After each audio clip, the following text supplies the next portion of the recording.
The grandeur that was Rome. Wait a moment, Professor McHugh said, raising two quiet claws. We mustn't be led away by words, by sounds of words. We think of Rome, imperial, imperious, imperative. He extended elocutionary arms from frayed, stained shirt cuffs, pausing. What was their civilization? Vast, I allow, but vile. Cloacae, sewers, the Jews in the wilderness and on the mountaintop said, "It is meet to be here. Let us build an altar to Jehovah." Like Roman, like the Englishman who follows in our footsteps. Brought to every new shore on which he set his foot.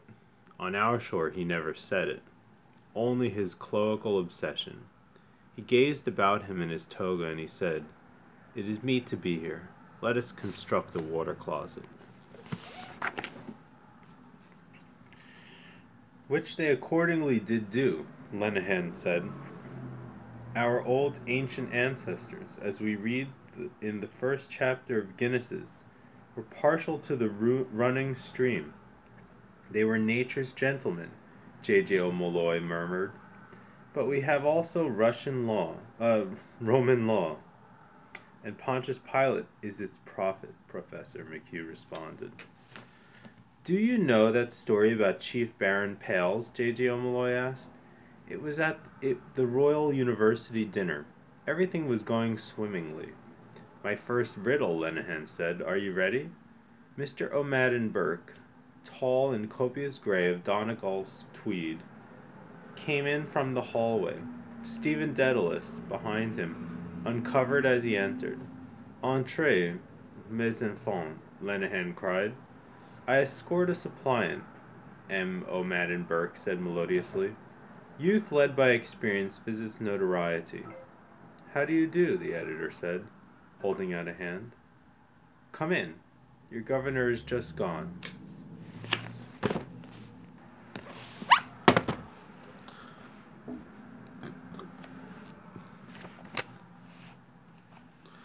Lenehan said to all, Silence! What opera resembles a railway line? Reflect, ponder, excogitate, reply. Stephen handed over the typed sheets, pointing to the title and signature. Who? The editor asked. The bit torn off. Mr. Garrett Deasy, Stephen said. That old Pelters, the editor said. Who tore it? Was he short taken? On swift sail flaming from storm and south, he comes, pale vampire, mouth to my mouth. Good day, Stephen, the professor said, coming to peer over their shoulders. Foot and mouth. Are you turned? Bullock befriending bard. Shindy in well-known restaurant. Good day, sir, Stephen answered, blushing. The letter is not mine. Mr. Garrett Deasy asked me to. Oh, I know him, Miles Crawford said, and knew his wife, too. The bloodiest old Tartar God ever made.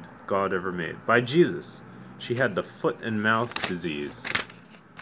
And no mistake. The night she threw the soup in the waiter's face, and the star and garter. Oh, a woman brought sin into the world. For Helen, the runaway wife of Menelaus, 10 years the Greeks. O'Rourke, Prince of Buffini. Is he a widower? Stephen asked. Aye, a grass one, Miles Crawford said. I guess they're talking about Deasy? His eye running down the typescript. Emperor's horses. Habsburg. An Irishman saved his life on the ramparts of Vienna. Don't you forget.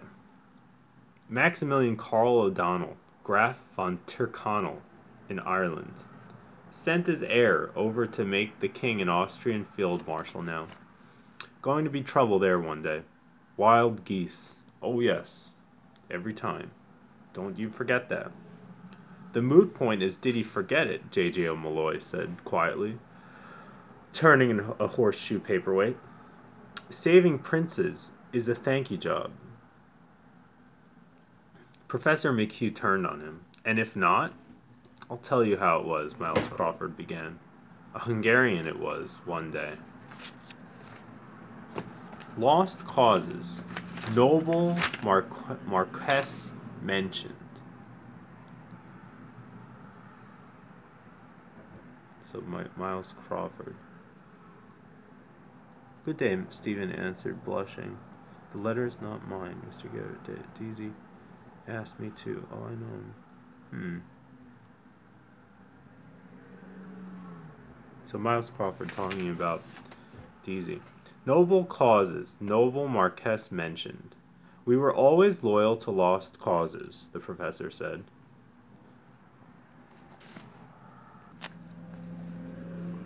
Success for us is the death of the intellect and of the imagination. We were never loyal to the successful. We serve them. I teach the blatant Latin language.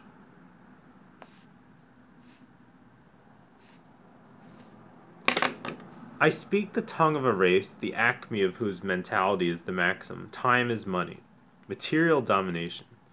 Dominus. Lord. Where is the spirituality? Lord Jesus. Lord Salisbury. A sofa in the West End Club. But the Greek? Kyrie eleison. A smile of light brightened his dark-rimmed eyes, lengthened his long lips. The Greek, he said again. Kyrios, shining word. The vowels, the Semite and the Saxon know not. Kyrie, the radiance of the intellect. I ought to profess Greek, the language of the mind. Kyrie eleison. The closet maker and the cloaca maker will never be lords of our spirit. We are liege subjects of the Catholic chivalry of Europe that founded at Trafalgar and of the Empire of Spirit. Not an imperium that went under with the Athenian fleets at Aegospotami. Aegis. They went under. Pyrrhus, misled by an oracle, made a last attempt to retrieve the fortunes of Greece. Loyal to a lost cause. Pyrrhic victory.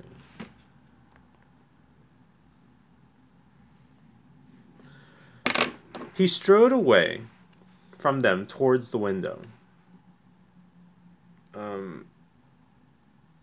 The professor.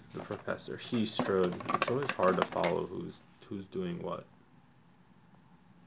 They went forth to battle, Mr. O'Madden Burke said grayly, but they always fell.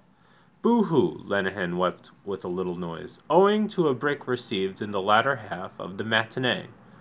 Poor, poor, poor Pyrrhus. He whispered then near Stephen's ear. Lenehan's limerick. There's a ponderous pundit, McHugh, who wears goggles of ebony hue. As he mostly sees double, to wear them why trouble? I can't see the Joe Miller. Can you? In mourning for Sallust, Mulligan says, whose mother is beastly dead. Miles Crawford crammed the sheets into a side pocket. That'll be all right, he said. I'll read the rest after. That'll be all right. Lenehan extended his hands in protest. But my riddle, he said, what opera is like a railway line? Opera, Mr. O'Madden Burke. Sphinx face re-riddled. Lenehan announced gladly, the Rose of Castile. See the wheeze? Rose of cast steel. Gee! He poked Mr. O'Madden Burke mildly in the spleen. Mr. O'Madden Burke fell back with grace on his umbrella, feigning a gasp. Help, he sighed. I feel a strong weakness. Lenehan, rising to tiptoe, fanned his face rapidly with the rustling tissues. The professor, returning by way of the files, swept his hand across Stephen and Mr. O'Madden Burke's loose ties. Paris, past and present, he said. You look like communards, like fellows who had blown up the Bastille.